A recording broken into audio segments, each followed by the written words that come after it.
జమ్మూ కాశ్మీర్లో జరిగిన ఉగ్రదాడిని ఎలా చూస్తావు అసలు? అన్న అది చాలా అమానుషం అని చెప్పాలి. ఎందుకంటే సరదాగా ఎంజాయ్ చేద్దామని వెళ్ళిన వాళ్ళని రిలీజన్ చెక్ చేసి మరి ప్యాంటలు ఓడదీసి ఆడవాళ్ళ ముందు ప్యాంటలు ఓడదీసి మరి చంపేయడం అనేది ఇది చాలా అంటే చాలా బాధాకరమైన విషయం. 100% జరిగిన ఘటనను అయితే మనం వెనక్కి తీసుకురాలేము. ఇలాంటి ఘటనలు మళ్ళీ జరగకుండా మనం ఖచ్చితంగా చర్యలు తీసుకోవాలి. అయితే ఈరోజు మోడీ గారు అక్కడి నుంచి పాకిస్తాన్ నుంచి వచ్చిన వాళ్ళు ఎవరైతే ఉన్నారో వాళ్ళ వీసాలు ఆన్ ది స్పాట్ నేను క్యాన్సిల్ చేస్తున్నా, ఇది రిటర్న్ వెళ్ళిపోవాలి. అలాగే ఇక్కడ నుంచి మన సింధు వాటర్ ఏదైతే ఉందో అది పాకిస్తాన్కి వెళ్తున్న వాటర్ని ఆపేయాలి అని చెప్పేసి అంటున్నారు. సో ఇది చాలా వరకు మంచి పనే. ఎట్లా అంటే మనం భారతదేశం వాళ్ళ మీదకి వెళ్తే వచ్చ కారిపోవాలి వాళ్ళకి. అరే భారతదేశంలో ఒక్కడిని టచ్ చేస్తే మనం 30-40 మంది లేపేస్తారు, వీళ్ళు మన దేశమే లేకుండా చేస్తారు అన్న భయం ఫస్ట్ వాళ్ళకి కలిగించాలి. ఆ ప్రయత్నంలో అయితే మోడీ గారు ఉన్నారు. కానీ ఇప్పుడు జరిగిన ఘటన అయితే మనం వెనక్కి తీసుకురాలేం కాబట్టి డెఫినెట్గా ఇలాంటి ఘటనలు మళ్ళీ జరగకుండా ఉండే విధంగా ఈ చర్యలు అనేవి తీసుకోవాలన్న డెఫినెట్గా. ఓకే, సామాన్యుల మీద తిరగబడుతున్నారు, అదే వచ్చి మాతో పోరాడండి అని ఆర్మీ పిలిపిస్తుంది. అదే కదా ఏంటంటే నేను చెప్పేది ఏంటంటే మిలిటరీ వాళ్ళు ఆర్మీ వాళ్ళతో పోట్లాడారనుకో వీళ్ళని తెలుస్తుంది. ఇలా సామాన్య ప్రజల్ని సరదాగా ఎంజాయ్ చేద్దాం వచ్చి ఫ్యామిలీస్తో వచ్చిన ప్రజల్ని చంపేయడం అంటే అక్కడ నువ్వు మగవాడిని చంపినా చిన్నపిల్లవాడిని చంపినా ఆడవాళ్ళని చంపినా ఒకటే.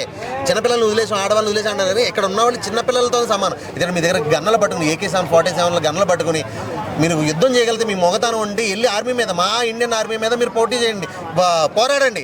అంతేగాని అమాయక ప్రజల దగ్గర సరదాగా ఎంజాయ్ చేద్దామని వచ్చిన టూరిస్టుల మీద మీ ప్రతాపం చూపిస్తే అది అసలు కరెక్టే కాదు. అండ్ ఇంకోటి ఏంటంటే వెళ్ళి మీ మోడీకి చెప్పుకో అంటే మీరు మోడీ మీద వ్యతిరేకత ఉంటే మీరు మోడీ మీద పోరాటం చేయండి, మీరు మోడీతో యుద్ధానికి వెళ్ళండి, ఆయన మీరు చూసుకోండి, మిలిటరీ చూసుకుంటుంది, మీరు మిలిటరీతో పోరాడండి ఇండియన్ మిలిటరీతో. అంతేగాని సామాన్య ప్రజల మీద ఎంజాయ్ చేద్దామని వచ్చారు వాళ్ళు. ఏమైనా మీకు ఏదైనా చేద్దామా హాని చేద్దామని వచ్చిన వాళ్ళైతే ప్రిపేర్ అయ్యి వస్తారు, తిరగబడతారు, ఏదైనా చేయగలుగుతారు. వాళ్ళ ఫ్యామిలీస్తో పిల్లలతో ఎంజాయ్ చేద్దామని వచ్చిన అమాయక ప్రజలను మీరు చంపేయడం అనేది చాలా ఇది అమానుషమైన విషయం. ఇది ఏంటంటే వాళ్ళు ఒకటే టార్గెట్ అన్న, కాశ్మీర్ 370 ఆర్టికల్ రద్దు అయిన తర్వాత ప్రతి ఒక్కరు కూడా కాశ్మీర్ వెళ్తున్నారు, కాశ్మీర్ మంద అయింది అని చెప్పి ఇండియన్స్కి ఒక ఆనందం ఉంది. సో ఎంజాయ్ చేద్దామని వెళ్తున్నారు. ఆ ఒక్క దాన్ని వీళ్ళు పోగొట్టాలి అని కేవలం ఆ ఒక్క ఉద్దేశంతో చేయడం. ఖచ్చితంగా ఈ ఇంత పెద్ద ఘటన జరిగిందంటే మన దేశం నుంచి వాళ్ళకి సపోర్ట్ లేకుండా అయితే ఇది జరగదు.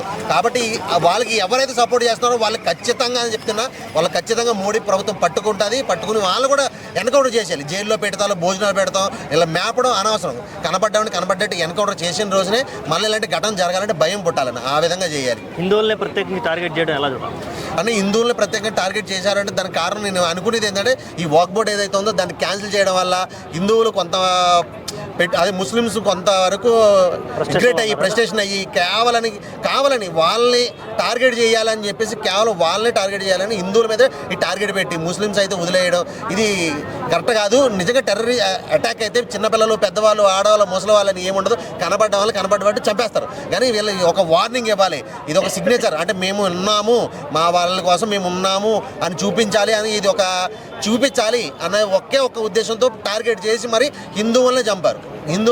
అక్కడ ముస్లిం చంపితే అందరినీ చంపారు. అదేవో ఒక కామన్గా వెళ్ళిపోతుంది, ఏదో ఒక అటాక్లో వెళ్ళిపోతుంది. కానీ ఇది అలా కాదు.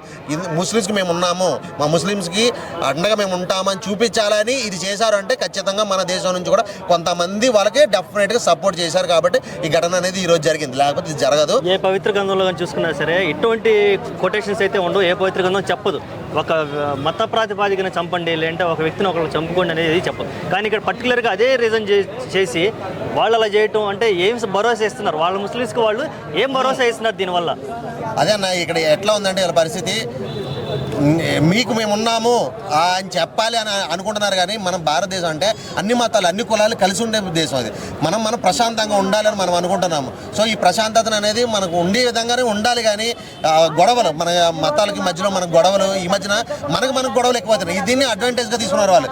మన మణిపూర్లో క్రిస్టియన్స్ మీద హిందువులు దాడి చేయడం, ఇప్పుడు బంగ్లాదేశ్లో హిందువుల మీద ముస్లిమ్స్ దాడి చేయడం, దీన్ని అడ్వాంటేజ్గా తీసుకుని ఈ రోజున ఈ ఘటన చేయడం అనేది ఖచ్చితంగా ఇది మన దేశంలో మనకి ఉన్న సామరస్యాన్ని కోల్పోవడానికి ఒక ఈ నిదర్శనంగా అనుకోవచ్చు అన్న. డెఫినెట్గా ఇలాంటి ఘటనలు మన దేశంలో మనకే జరగకూడదు. అలాంటిది బయట దేశం నుంచి వచ్చి మన దేశంలో ఉన్న హిందువుల్ని చంపడం అనేది ఇది అసలు మనం సహించరాని విషయం. ఇది సహించరాని విషయం డెఫినెట్గా. కానీ ఇలాంటి మరి ఇంకొకసారి జరగకుండా ఉండాలి అంటే ఖచ్చితంగా మన గవర్నమెంట్ ఏదైతే ఉందో అది గవర్నమెంట్ ఖచ్చితంగా చర్యలు తీసుకోవాలి. ఇంకోసారి చెయ్యాలి అంటే భయం, వాళ్ళు వెన్నులు వణుకు పుట్టే విధంగా మనం కనుక చేస్తేనే కానీ నెక్స్ట్ ఇలాంటిది అనేది జరగకుండా ఉంటుంది. సో ఇప్పుడైతే ఆల్రెడీ చనిపోయిన వాళ్ళైతే మనం వెనక తీసుకురాలేం. కాబట్టి ఖచ్చితంగా చనిపోయిన ఫ్యామిలీని మన గవర్నమెంట్ ఆదుకోవాలి. వాళ్ళకి 10 లక్షలు ఎక్స్టెన్షన్ ఇస్తున్నారు. అది 10 లక్షలు సరిపోదు. ఒక మనిషి ప్రాణానికి మనం ఎలా కట్టలేం. కానీ వాళ్ళ కుటుంబం గడవాలి కాబట్టి, వాళ్ళ కుటుంబానికి ఒక ఆధారం ఇవ్వాలి కాబట్టి కాబట్టి ఖచ్చితంగా ప్రతి మనిషికి ఒక ₹1,00,00,000 ఇవ్వాలి, వాళ్ళ ఫ్యామిలీలో ఒకరికి ఖచ్చితంగా గవర్నమెంట్ జాబ్ అనేది ఇవ్వాలి. ఎందుకంటే ఇది 370 ఆర్టికల్ రద్దు అయిన తర్వాత కాశ్మీర్ మంది, మనం ప్రశాంతంగా వెళ్ళొచ్చు, ఎంజాయ్ చేయొచ్చు, సంతోషంగా ఉండొచ్చు అని మన గవర్నమెంట్ మనకి భరోసా కల్పించడం వల్ల ఈ రోజున అంతమంది అక్కడికి వెళ్ళి ప్రాణాలు పోగొట్టుకున్నారు. కాబట్టి ఖచ్చితంగా దీనికోసం గవర్నమెంట్ మన వాళ్ళ కోసం కూడా ఖచ్చితంగా పట్టించుకోవాలి, వాళ్ళకి హెల్ప్ చేయాలన్న. ఓకే ఓకే భారతదేశంలో ఉంటూ పాకిస్తాన్ జిందాబాద్ అనేవాళ్ళని అన్న ఎక్కడో కాదు, నిజంగా మీరు అన్నట్టుగా ఖచ్చితంగా మన దేశంలో కూడా పాకిస్తాన్ సపోర్ట్ చేసే వాళ్ళు ఉన్నారు. పాకిస్తాన్ జెండాలు పట్టి తిరగడానికి చూస్తున్నారు, జెండాలు ఎత్తుకుని తిరగడానికి చూస్తున్నారు, జిందాబాద్లు కొడుతున్నారు. అలాంటి వాళ్ళని అసలు సహించకూడదు.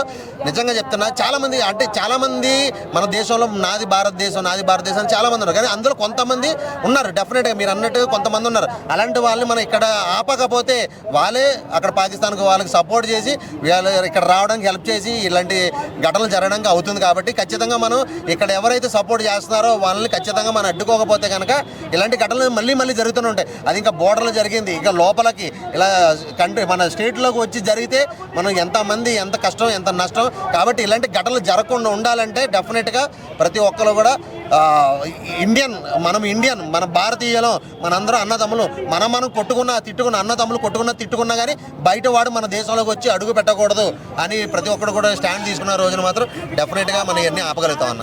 ఓకే ఓకేనా, థ్యాంక్ యూ.